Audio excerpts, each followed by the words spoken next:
Selamat datang di channel Uco Balam.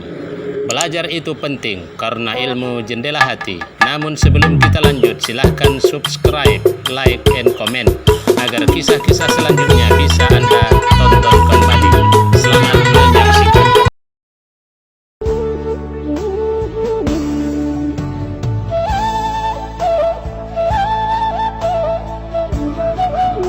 Tersebutlah dalam sebuah kisah.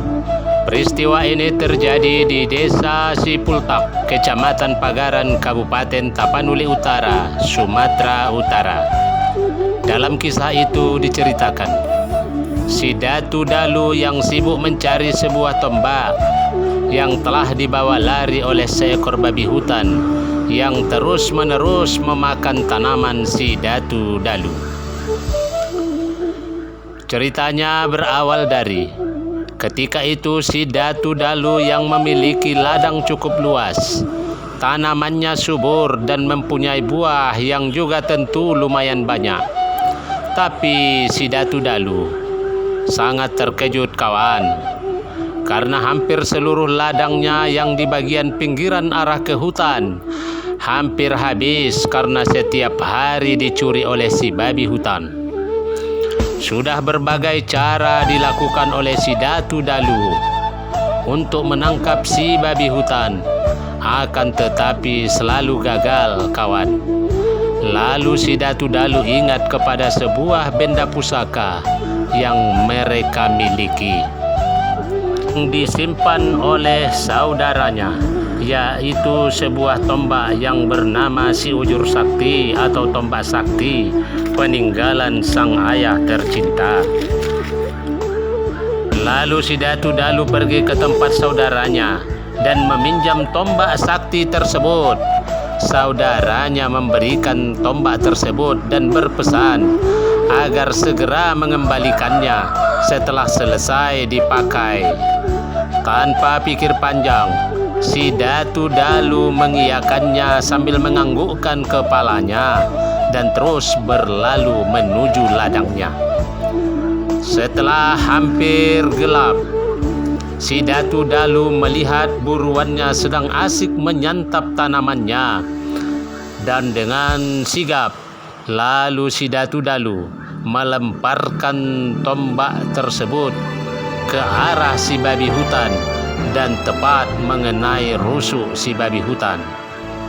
Si babi hutan yang terkena tombakan terkejut dan merasa sakit, lalu melompat dan lari sekencang-kencangnya ke arah hutan. Si Datu Dalu pun kehilangan jejak.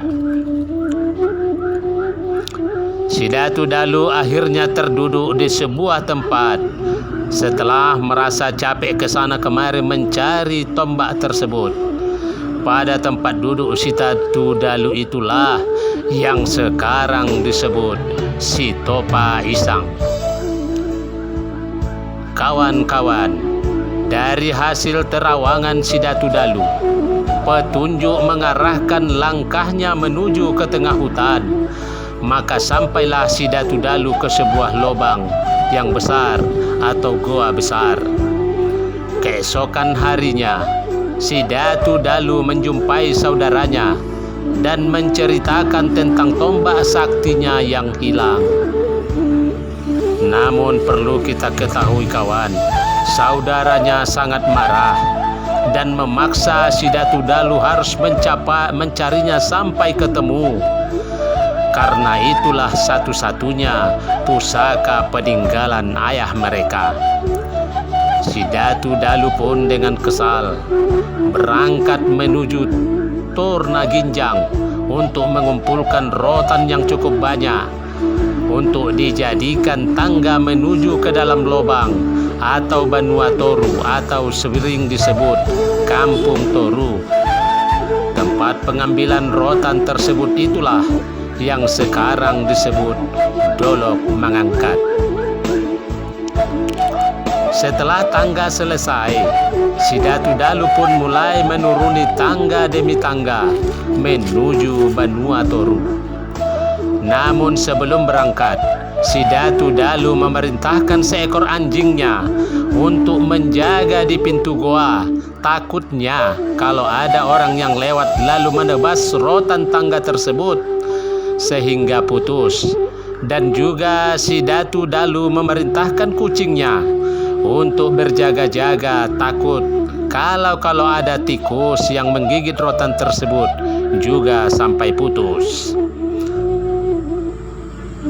Setelah si Datu Dalu sampai ke bawah atau Banua Toru, si Datu Dalu sangat terkejut melihat betapa luasnya Banua Toru tersebut. Lalu ia pun berjalan mengikuti jalan yang sudah ada. Tidak jauh dari dia turun, ternyata di depan ada sebuah sungai kecil yang menghadang. Dari mata batinnya dia melihat ada keanehan pada sungai tersebut. Dan Datu Dalu ingat kalau ayahnya pernah bercerita tentang sungai di Banua Toru yang bernama Aik Parsalinan. Artinya, siapapun yang melintas di sungai tersebut akan berubah wujud. Lalu si Datu Dalu dengan kesaktiannya membaca mantra penawar untuk menawar agar sungai tersebut tidak lagi merubah wujud setiap ada yang melintasinya. Selanjutnya kawan, si Datu Dalu melanjutkan perjalanan. Belum lagi terlalu jauh berjalan, si Datu Dalu bertemu dengan seorang wanita paruh baya yang sedang menduda eme atau menumbuk padi pakai lesung untuk dijadikan beras. Namun perlu kita ketahui ada yang aneh kawan. Si wanita paruh baya tadi menumbuk padi sambil menangis, membuat si Datu Dalu heran dan langsung bertanya, ada apa gerangan yang terjadi? Si wanita paruh baya itu menceritakan kepada Datu Dalu bahwa ada seekor ayam yang mati terkena alunya ketika sedang menumbuk padi, dan pemilik ayam tersebut menuntutnya harus mengembalikan ayamnya yang mati tadi kepada pemiliknya dalam keadaan hidup. Ibalah hati si Datu Dalu. Dengan kesaktiannya yang ia miliki, lalu si Datu Dalu menghidupkan kembali ayam yang sudah mati dan menyerahkannya kepada si wanita paruh baya itu. Maka gemparlah,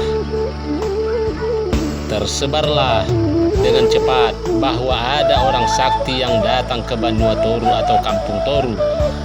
Dan sampailah berita ini kepada seorang Datu Sakti yang ada di Banua Toru itu. Si Datu Sakti yang bernama Datu Jembung Jelu.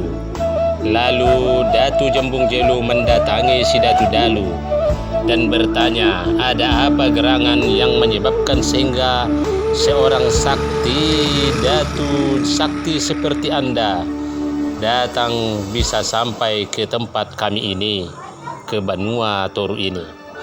Dengan nada agak tinggi, Datu Dalu menjawab, karena masih merasa kesal akan kehilangan tombaknya beberapa hari yang lalu.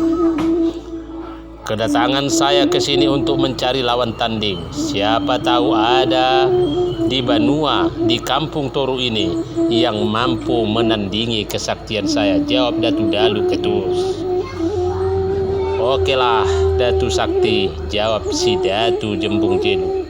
Kalau itu mau tuan, saya ada mempunyai seorang gadis yang sakit terkena suga atau duri di bagian rusuknya.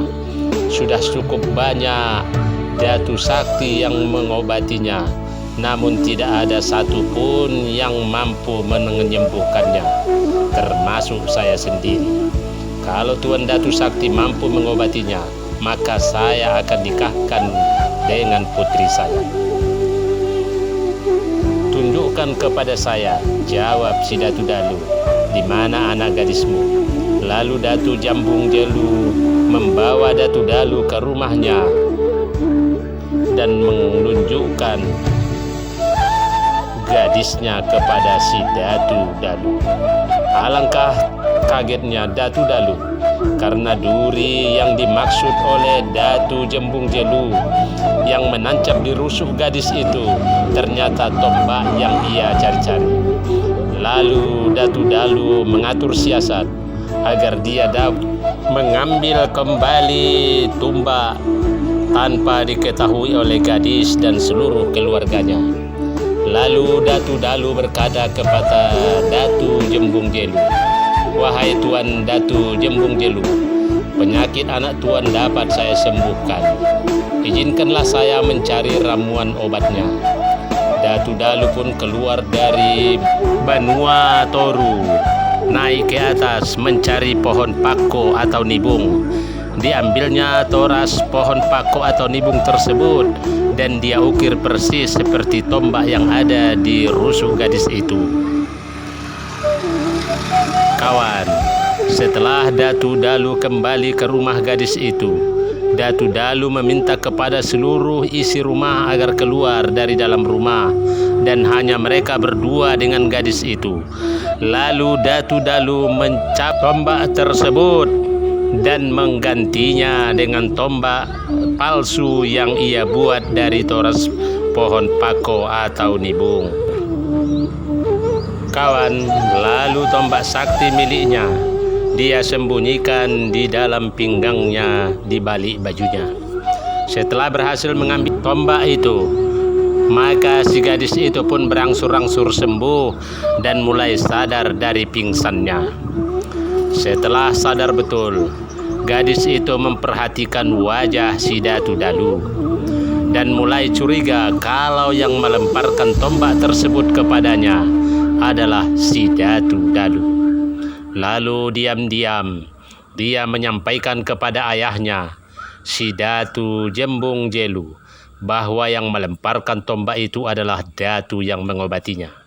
Maka seluruh penduduk Banua Toru menyusun rencana untuk membunuh si Datu Dalu. Dan si Datu Dalu melihat gelagat itu dan mulai curiga, dan dia pun menyusun rencana pelariannya dari Banua Toru. Tengah malam di saat para penduduk lengah, Datu Dalu pun lari menuju tangga lalu naik ke atas. Sewaktu Datu Dalu lari, ada yang melihatnya dan berteriak memanggil penduduk Banua Toru agar mengejar si Datu Dalu. Namun dengan kelihayannya, si Datu Dalu akhirnya bisa lolos dan selamat sampai ke atas. Itulah tadi kawan-kawan kisah si Datu Dalu di Banua Toru. Kalau ada kesalahan mohon dimaafkan. Terima kasih, salam hebat luar biasa.